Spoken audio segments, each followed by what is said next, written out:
A massive crash for Nicolo Bulega in free practice 1, 15 minutes away from the end of the session. And that's the biggest drama of this season so far for Nicolo Bulega. And he looks to be in some discomfort after falling as well.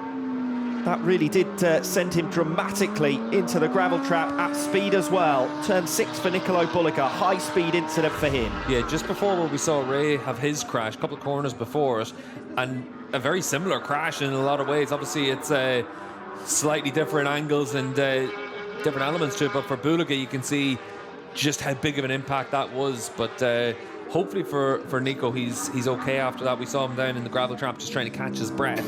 But it's so rare to see high sides like that. We heard from Jonathan about the fact that the TC caught most of his, and then suddenly it wasn't there. And Bulega's will be something similar to that, just tricky track conditions out there. But it's the cold is a big factor as well. It's 13 degrees air temperature out there. Track temperature is down. It's windy, and it can catch you out because the tyre just suddenly gets cold. And I think especially around this track, whenever you've got the harder compounds as well, it makes it even more difficult out there. Those live pictures are what we do not want to see. Nicolo Bulega being stretchered away from the side of the circuit.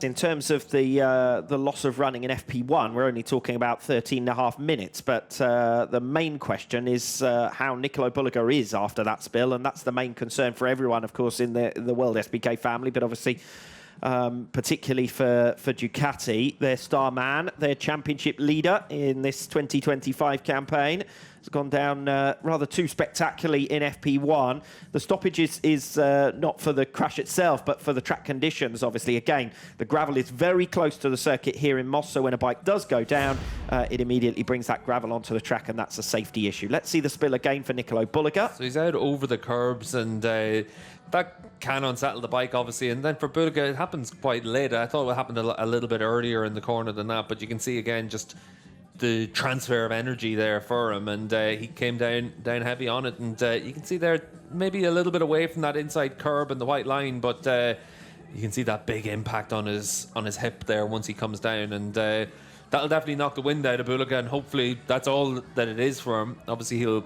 be checked out, and we'll wait and get an update on his condition, but this is on board with him. Let's just have a listen. Yeah, you can see there for him, I think it's just the fact that it's the cool temperatures and the wind, but we'll wait and see what Ducati can say about it.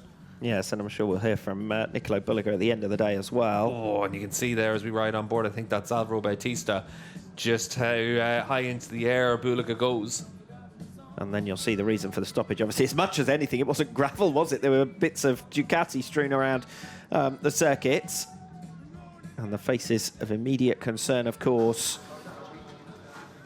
because it is their star man. He's the championship leader. He's the man defending a 34-point advantage, a third of the way through the campaign.